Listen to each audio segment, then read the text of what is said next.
Bom, galera, hoje eu queria comentar com vocês, falar um pouco sobre o Akedah. Ele está passando por um momento de transição, mais uma vez. Ele está repaginado e ele tem objetivos agora novos. E eu queria, através dessa meditação, nesse texto, conversar um pouco do que nós, como igreja, planejamos a partir de agora com o projeto. E aí, então, a pergunta que eu quero fazer para vocês é: quem é que trabalha? Na igreja, quem tem a responsabilidade de trabalhar? E aí eu quero ler com vocês, e a gente vai lendo conforme eu vou explicando. Então, Rafa, pode passar o texto de Efésios 4. E antes mesmo de a gente começar a leitura, queria contar uma ilustração para vocês, uma história. Eu quero que vocês imaginem comigo um corpo humano. E nesse corpo, cada membro resolve fazer o que bem entende. Alguns estão cansados, não valorizados, querem parar de exercer a sua função. E aí então esse corpo vira uma verdadeira guerra. Os membros não estão mais trabalhando, os membros não estão mais se encaixando, não querem fazer parte mais de um mesmo corpo. E aí então o corpo começa a aparecer nesse corpo uma série de problemas, devido a que cada membro não quer exercer a sua função e não quer trabalhar. Então a gente pensa qual é o resultado de um corpo humano que cada membro não quer cumprir a sua função. Verdadeiro desastre. E é incabível na nossa mente um corpo em que os membros não trabalhem, em que todos os membros não trabalhem. Isso é incabível, né? E aí então o texto, ele fala exatamente sobre isso. Então começa dizendo: e ele, o contexto está falando de Cristo, mesmo concedeu. Aqui concedeu é a ideia mesmo de o próprio Cristo, que no versículo anterior tinha descido às regiões profundas da terra e depois subiu aos céus. Esse mesmo Cristo, ele deu um presente, ele concedeu e ele repartiu esse presente. Essa é a ideia aqui. Paulo, quando está lidando com essa ideia, ele está se apropriando do que um salmo já dizia, quando a ideia de um verdadeiro general de guerra, que ele vence uma batalha e ele pega os despojos de guerra, e aí então ele divide com os soldados do seu exército. E essa é a ideia. É Cristo que venceu uma guerra e agora ele divide, ou ele dá dons, ele dá presente aos seus soldados, por assim dizer, ou aos membros do seu corpo, que é como o texto nos dirige. E aí então, ele concede. E ele concede para quem? Pode passar, Rafa. Ele concede uns para apóstolos, mais uns para profetas, mais duas vezes. Um para evangelistas e outros para pastores e mestres.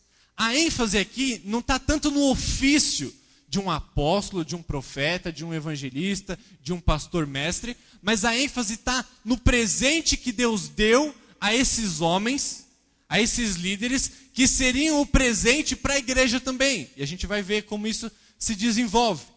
Então Deus deu uns para apóstolos, outros para profetas. Eu vou para uma divisão aqui, que são dois ofícios que não temos mais hoje em dia. Os apóstolos foram aqueles que tiveram um encontro com Jesus Cristo, viram a pessoa de Jesus Cristo. Os apóstolos eram aqueles que testemunharam da ressurreição de Cristo e que receberam o ensino diretamente da pessoa de Jesus. Esses eram os apóstolos. Portanto, não temos mais apóstolos hoje em dia, por mais que muitos se autodenominem apóstolos. Não existe mais apóstolo hoje em dia.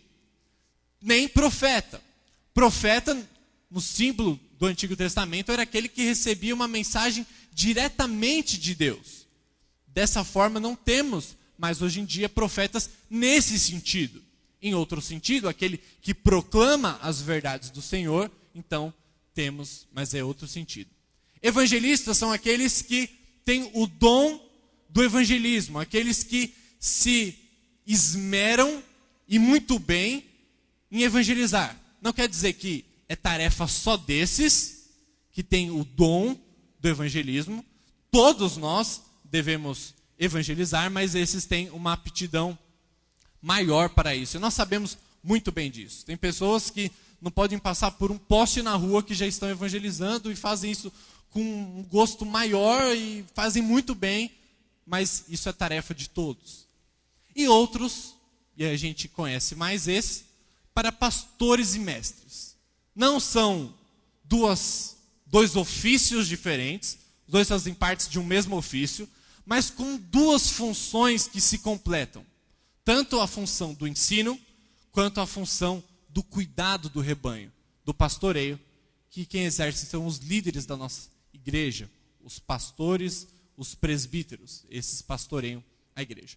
Então, a ideia aqui que Paulo está falando, olha, Cristo que desceu e subiu, ele deu dons a homens, e ele deu esses homens como se fossem presentes, dons à igreja. Aí o próximo versículo, pode passar, Rafa. E aí ele deu esses dons, esses homens à igreja, com um objetivo, com uma finalidade. E a finalidade, o objetivo que ele deu a esses homens é para o aperfeiçoamento dos santos. E aqui a ideia, essa palavra aperfeiçoamento, ela pode muito bem ser traduzida, e na verdade melhor traduzida, por capacitação. Ele deu esses homens, essa liderança espiritual, com vistas à capacitação dos santos. Se a gente for por aperfeiçoamento, vai parecer somente que esses homens foram chamados por Deus somente para aperfeiçoar aqueles que são separados por Deus. Mas a ideia aqui, pelo contexto, a gente percebe que esses homens, na verdade, servem para capacitar aqueles que Deus separou, esses santos, para um ofício, para um trabalho, para um ministério. E é o que a gente vai ver no contexto. Então, com vistas à capacitação desses santos. Pode passar. E outro propósito, para o desempenho do seu serviço, do serviço dos santos. Desempenho ali, a gente pode trabalhar com a ideia de trabalho, de obra. Então, a liderança, ela trabalha para capacitar os santos, para esses santos desenvolverem, trabalharem no serviço que é próprio deles. No ministério, pode ser bem traduzida essa palavra serviço. Todo santo tem o seu ministério. E ministério é onde aquele santo, aquele filho de Deus, aquele que faz parte da igreja de Jesus Cristo, exerce o seu dom espiritual, que Deus deu para cada um de nós. Todo crente tem um dom espiritual. Todo crente tem. E todo crente precisa ser capacitado por sua liderança a desenvolver esse seu dom no seu ministério. Essa é a ideia aqui. Então, todo crente trabalha. Não é apenas a liderança, não é apenas alguns, mas todos. E o texto ainda usa mais uma finalidade. Pode passar, Rafa. Para edificação do corpo de Cristo. Então a liderança capacita, os santos trabalham com seus dons, e a finalidade de tudo isso é para que haja crescimento, edificação, construção do corpo de Cristo.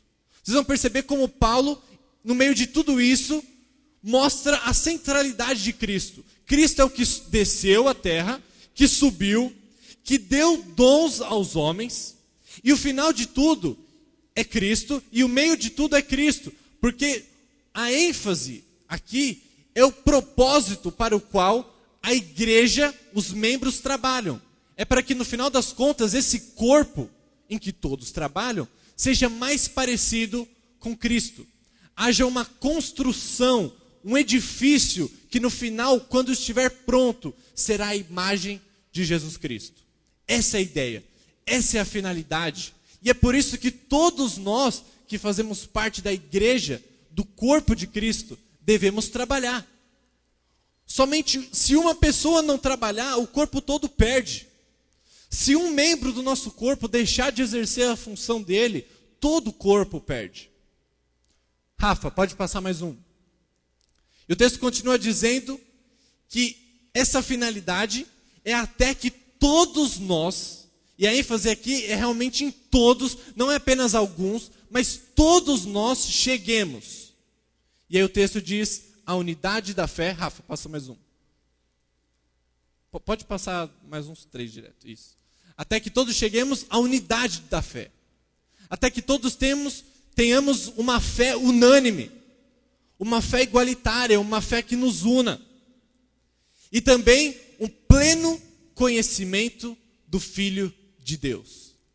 Aqui não está dizendo de um conhecimento completo, porque jamais teremos um conhecimento completo a respeito de Cristo Jesus, a imagem do Deus invisível. Jamais. Passaremos a eternidade toda conhecendo a Cristo, sem jamais chegar ao fim. Mas aqui a ideia de pleno conhecimento traz a ideia de um conhecimento maduro. Um conhecimento certo, um conhecimento correto. Essa é a ideia. Então, todos os crentes trabalham para que cheguemos a uma unidade da fé e de um conhecimento maduro, um conhecimento correto da pessoa de Cristo Jesus. E aí, outras características, outros alvos, é a plena ou a perfeita varonilidade. A ideia aqui, de novo, é de maturidade, não somente algo que diz respeito somente aos homens, o varão, de onde vem essa palavra, mas diz respeito ao corpo de Cristo que chegue a uma idade de maturidade. Esse é um dos objetivos. E mais um, a medida da estatura da plenitude de Cristo. Novamente mostra como Cristo é o alvo, Cristo é a imagem que deve ser formada na sua igreja, e todos nós que fazemos parte da igreja devemos trabalhar nesse processo. E aí então, mais um, Rafa. E o propósito disso, para que não mais sejamos como meninos. Mais um. Mais outro. Agitados de um lado para o outro. Aqui a ideia é de alguém imaturo. Alguém que vê qualquer novidade e segue. Sem pensar, sem raciocinar. Isso serve como uma luva para os nossos dias atuais. Em que o tempo todo temos novidades por aí e nós seguimos como uns loucos. E a ideia aqui é que todos os membros trabalhando fazem que o corpo de Cristo chegue a uma maturidade para que ele deixe de ser como um menino, que é agitado de um lado para o outro, por cada vento de novidade, por cada ideia nova, por cada nova doutrina. E a ideia é que com o auxílio de cada membro do corpo, nós não sejamos mais assim. E também para que não sejamos levados ao redor por todo o vento de doutrina. Essa semana eu estava assistindo uma prova das Olimpíadas de vela. Eu estava achando muito interessante como o vento é interessante. Porque se o competidor não soubesse utilizar o vento ao seu favor, a sua vela, ou ele caía, ou ele tomava uma direção errada. E aqui a ideia é justamente isso. Uma imaturidade faz com que não consigamos agir bem contra o vento. E a gente vai ser levado de um lado para outro pelos ventos que aparecem, pelas ideias que aparecem, pelas novas correntes que aparecem. E aí, então a gente vai ficar perdido, sem o norte, sem uma orientação. E aí entra a função do líder, daquele pastor e mestre, da liderança, do evangelista, porque eles colocam os membros do corpo no caminho. Eles ensinam, eles capacitam, para que nós não sejamos como esses meninos ou como alguém que é levado pelo vento, de um lado para outro, por todo o vento de doutrina. Basta a gente ligar a televisão e a gente vai ver quantos ventos de doutrinas existem por aí, quantas ideias existem por aí. E se a gente não tiver uma base firme na Escritura, a gente fica perdido. E uma das ideias novas do projeto Akedah, que inclui o discipulado, envolve todos os membros trabalharem, sendo capacitados por uma liderança, a que quando todos os membros estiverem desempenhando o seu serviço para a edificação do corpo, então nós não sejamos como meninos e nem agitados de um vento de um lado para outro por doutrinas que não provêm das Escrituras. Essa é a ideia. É a gente crescer como um corpo mais firme, um corpo que se sustenta nas Escrituras e desenvolvido por um trabalho de todos nós. Todos nós temos uma tarefa, nós temos um espaço ministerial para desenvolver. Pode passar, Rafa. E pela artimanha dos homens, essa ideia do engano, essa ideia da astúcia, que vai falar logo na continuação, que induzem ao erro. E a gente tem um monte de coisa por aí afora que está induzindo muita gente ao erro, acreditar em coisas terríveis contra o que a Escritura nos diz. Rafa, pode passar mais 2. Pode passar mais um. Mas ao contrário disso, a igreja deve crescer seguindo a verdade. Se ele acabou de falar de erro, agora ele aponta para uma verdade, e uma verdade que deve ser seguida em amor. E quando a igreja faz isso, ela deve crescer em tudo, naquilo que é o cabeça, ou naquele que é o cabeça, Cristo Jesus. A figura que Paulo usa aqui em Efésios é de Cristo como cabeça e a igreja como corpo desse cabeça. E a gente sabe que a cabeça é que comanda o nosso corpo. E essa é a ideia aqui. É de um corpo que obedece à cabeça, que obedece ao seu Senhor e desempenha o serviço. Pode passar, Rafa.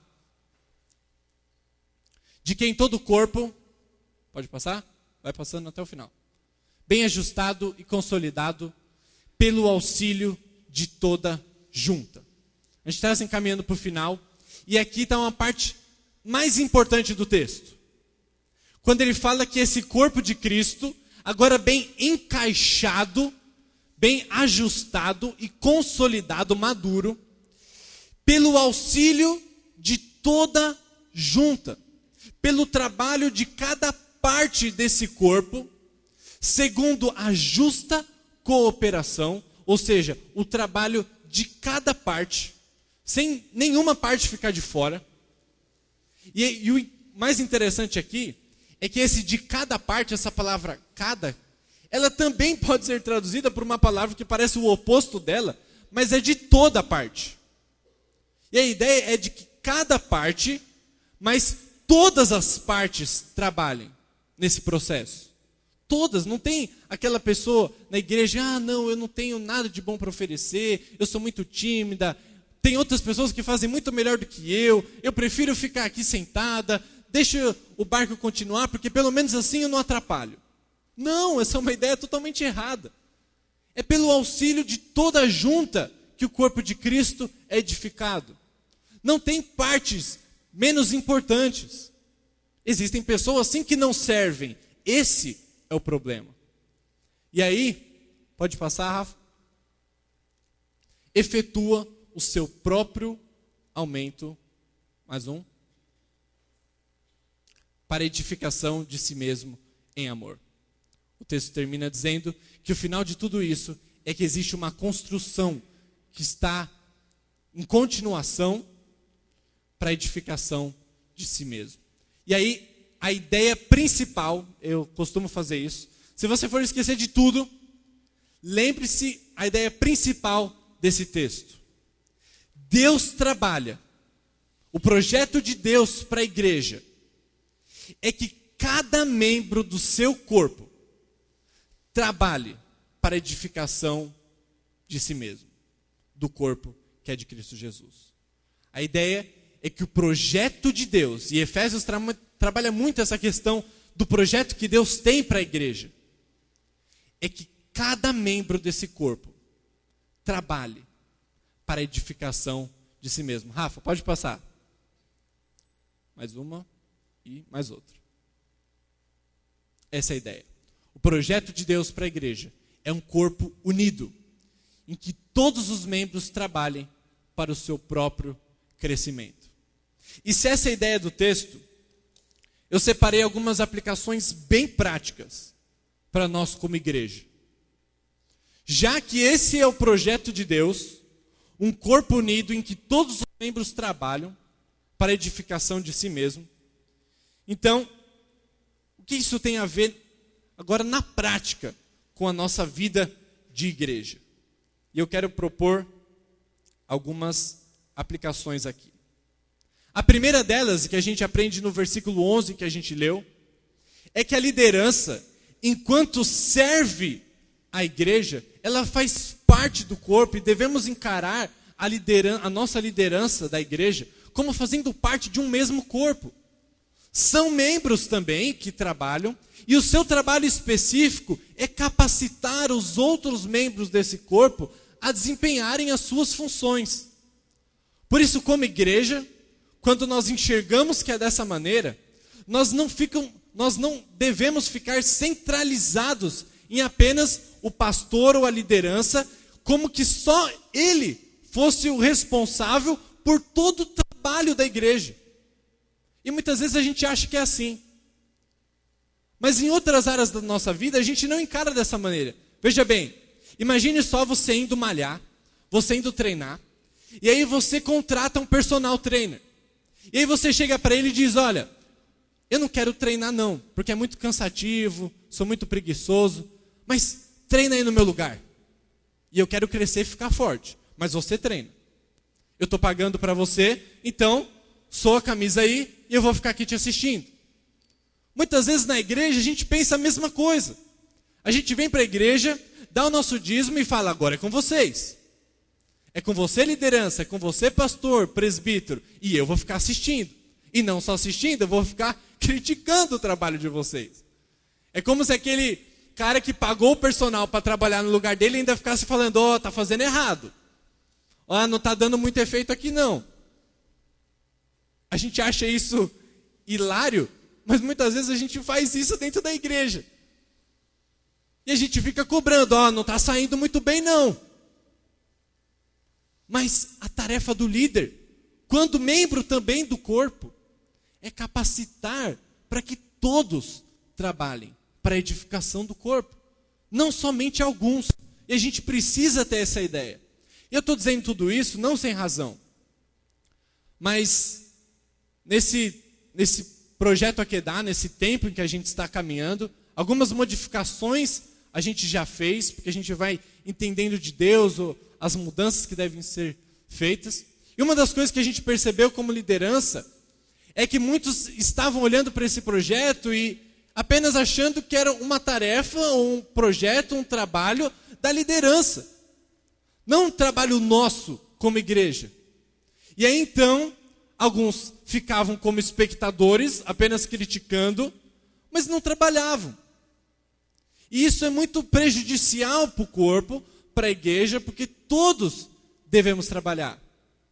Até mesmo nessa área evangelística, alguns se acomodaram de tal forma que evangelismo, na nossa mente, já era traduzido como, ei, vai lá na minha igreja, que tem um projeto muito legal lá, chama Akedah, vai lá. Às vezes era essa nossa forma de evangelismo, mas a Bíblia não fala que é assim. A Bíblia fala que nós devemos fazer discípulos. Nós somos os responsáveis. É você na sua escola, no seu trabalho, na sua casa, na sua rua. Não é a igreja, não é a liderança somente que tem a tarefa de evangelizar. E a gente perde como corpo.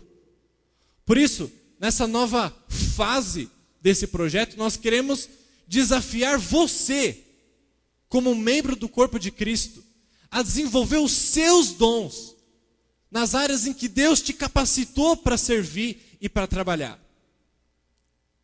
E é assim que a gente quer lidar, porque só assim o corpo vai crescer. E aí as críticas serão bem-vindas. As críticas de pessoas que estão trabalhando. E eu estou dizendo tudo isso porque realmente isso não acontece só aqui, isso acontece nos domingo, seja lá em que igreja você frequenta. Mas a gente criou uma ideia de que a gente vai para a igreja como as pessoas vão para um teatro ou para um cinema.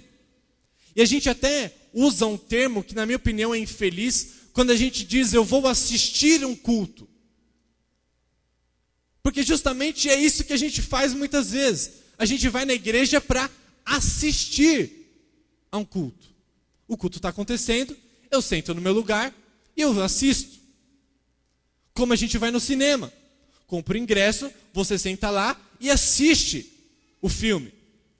E aí, como um bom pagador, que você comprou o ingresso, no final você tem todo o direito de dizer, esse filme foi ruim. Não valeu o meu ingresso. Não valeu o meu tempo. Eu não gostei disso, não gostei daquilo, o diretor poderia ter feito daquela maneira, daquela outra, e a gente tem todo o direito de fazer isso. Afinal de contas, nós não somos responsáveis por produzir o filme. Nós somos espectadores.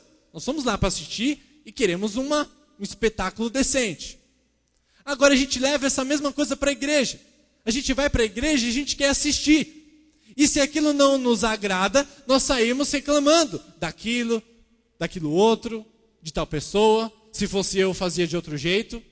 Mas o seu trabalho, o seu serviço ali é nulo, é nenhum. Mas você é um espectador. Por isso que hoje em dia, eu já ouvi falar que tem gente que gosta de louvor de uma igreja, aí vai numa igreja e assiste o louvor. Mas aí a palavra, ele sai da igreja, vai para uma outra igreja para escutar a palavra. E já ouvi também que tem gente que depois de fazer essa transição toda, o pessoal dessas duas igrejas não é muito legal. Então, para comunhão, ele vai para outra igreja e aí tem comunhão. Então, ou seja, é um verdadeiro espectador. Ele não trabalha em lugar nenhum, mas ele desfruta do que cada igreja oferece de melhor. Uma visão dessa não faz com que cada membro auxilie um ao outro para o projeto de Deus, que é um corpo unido, em que todos os membros trabalham para a edificação de si mesmo. E esse é um erro que a gente precisa corrigir. Não somente aqui na Vila Maria, mas se você que nos visita, vem de outra igreja, a gente precisa ter essa ideia de que a gente vai para um culto, a gente vai para adorar a Deus e servir a comunidade dos santos, que são membros de um mesmo corpo. E o seu trabalho faz falta. Ainda que você não saiba aonde você desempenha o seu serviço melhor, isso só demonstra porque você ainda não serviu. Ah, mas eu não sei onde eu trabalho. Então começa a servir. Vai fazendo. Vai trabalhando até que você olha uma área e se fala, caramba, não é que eu consigo fazer isso aqui? Não é que Deus me capacita para aconselhar outros? Não é que Deus me capacita para ter misericórdia de outros? Não é que Deus me capacita a sempre dar um conselho bom na hora que precisa? E aí, então você vai descobrir qual é a sua área de serviço, onde você desempenha o seu ministério melhor. Uma outra aplicação, nós não devemos tolerar desunião no corpo. Porque o texto fala que devemos chegar à unidade da fé. Um corpo desunido, cada membro trabalha para o seu objetivo em particular. Uma igreja em que cada parte, cada bloco da igreja tem um objetivo diferente, é uma igreja que fica estranha. Não vai dar certo isso. Se cada pessoa na igreja diz, eu sou do grupo tal. E não, eu sou do grupo, outro grupo. E aí então, eu não me misturo, eu não trabalho do outro lado, eu fico só na minha. A igreja perde com isso. Não é o projeto de Deus para a igreja um corpo que não seja unido, que tenha o mesmo propósito, o mesmo objetivo, ainda que tenhamos diferenças entre nós. Isso que é bonito, como Deus trabalha as nossas diferenças para o crescimento de um corpo que é um só. E Deus usa as nossas diferentes opiniões, as diferentes interpretações, qualidades, defeitos, Deus usa tudo isso. Mas Deus não usa a nossa desunião. porque é uma tarefa nossa, que sejamos unidos e trabalhemos, não para que metade do corpo funcione, mas para que o corpo inteiro cresça.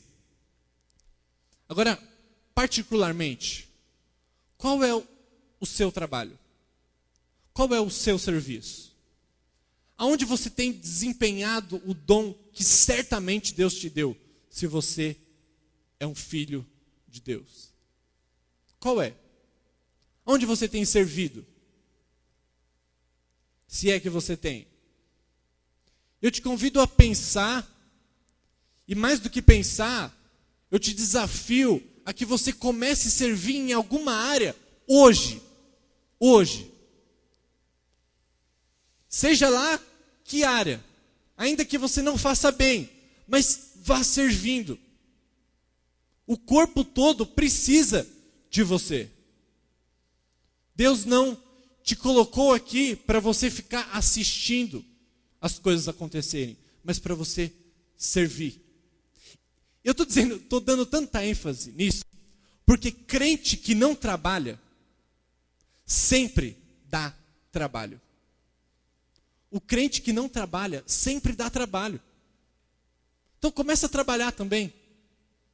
Começa a cuidar de outros, começa a tirar o peso tanto da liderança e começa a desempenhar o serviço que é seu também.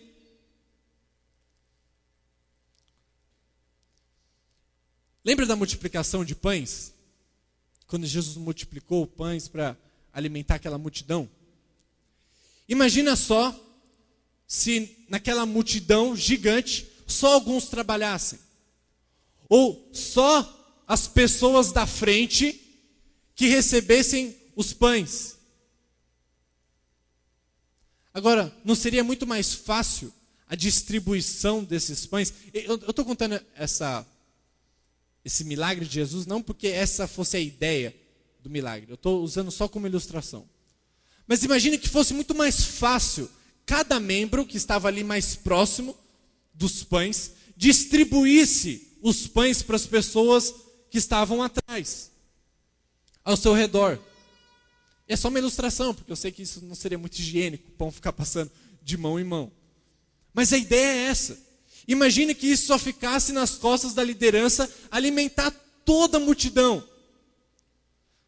Mas se nós que fazemos parte dessa multidão, encararmos esse serviço como nosso, então as pessoas do mundo serão alcançadas. Então as virtudes de Deus serão proclamadas de um jeito que, se só a liderança trabalhar, não vai ser bom. Não é o projeto de Deus.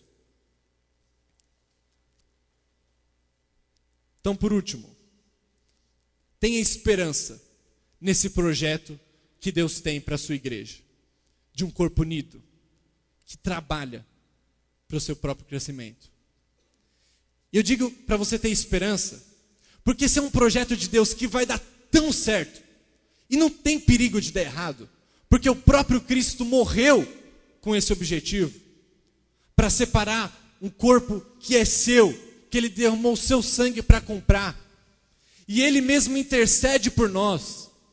E esse projeto que é a igreja vai dar tão certo que Deus não vai deixar aqui na terra e vai levar para o céu. Então tenha esperança. Ame a igreja de Jesus Cristo. Pare de ser um crítico dela. Seja um amante da igreja. Eu gosto muito quando o reverendo Cícero, pastor dessa igreja, ele fala do amor dele, a paixão dele para a igreja de Jesus Cristo. E que ele até teve 2 conversões. E uma conversão ele foi convertido à igreja do Senhor Jesus Cristo. Nós precisamos disso. Nós precisamos amar o corpo de Cristo, porque só quando amarmos de fato é que nós vamos começar a arregaçar nossas mangas e começar a trabalhar. Aí nós vamos deixar o nosso papel e a nossa caneta de críticos. Você já percebeu como é muito mais fácil desconstruir alguma coisa do que construir alguma coisa? Já percebeu em quanto tempo se constrói um prédio? Demora. Hoje em dia está mais rápido, mas ainda assim demora. Você já viu quanto tempo demora para destruir um? É muito mais fácil a gente sentar numa cadeira, pegar um papel e ficar criticando tudo que a gente não gosta, tudo que a gente acha errado. Mas é difícil você levantar dessa cadeira, ir para frente de trabalho, regaçar as mangas e falar assim: eu vou servir, eu vou fazer alguma coisa. Se eu acho que está errado, então eu vou fazer como eu acho certo. E não vou fazer isso sozinho, mas eu vou entrar no grupo de pessoas que já trabalham. Ame a igreja do Senhor Jesus Cristo e sirva o corpo, para que então cresçamos e nos parecer com o nosso Mestre. Essa não é uma mensagem de menor importância. Isso é muito valioso. Não julgue de menor importância aquilo que Cristo deu a sua vida para conquistar.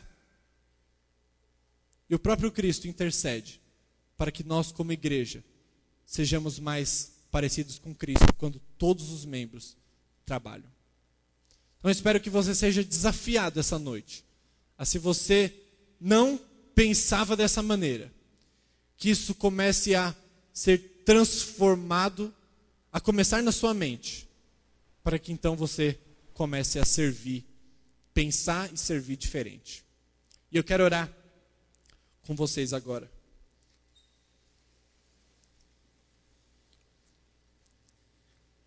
Senhor nosso Deus, como igreja, como membros de um mesmo corpo, cujo cabeça é Cristo, nós nos arrependemos, Senhor, por tantas vezes agirmos como loucos, agirmos solitários em nosso serviço, desunidos. Te pedimos perdão por não servirmos como deveríamos. Te pedimos perdão por não amarmos a tua igreja e não conhecermos e não nos empenharmos no teu projeto para a tua igreja. Nos arrependemos diante do Senhor e te pedimos graça, para que de fato então sejamos cooperadores de Cristo Jesus, que possamos desempenhar o nosso serviço, o nosso ministério, o nosso trabalho. Deus, nós clamamos pela liderança, por homens que o Senhor nos deu de presentes, que possamos encarar a nossa liderança como presente do Senhor. E abençoe, Pai, para que a nossa liderança nos capacite, para que possamos de fato desempenhar o nosso serviço em amor, o nosso serviço para edificação, e então que não mais sejamos como meninos, agitados de um lado para o outro, como um vento que sopra para todos os lados, e nós não queremos mais estar confusos, mas sim nós queremos andar trabalhando, servindo o corpo de Cristo, enquanto servimos a cabeça, Cristo Jesus. Portanto, nos ajude, Deus, porque a tua palavra nos diz que sem o Senhor, sem Cristo, nada podemos fazer. Portanto, nos derramamos diante de ti, pedindo misericórdia ao Senhor da Seara, para que envie mais trabalhadores, para que desperte mais trabalhadores para a sua obra. E é no nome dele que oramos. Amém.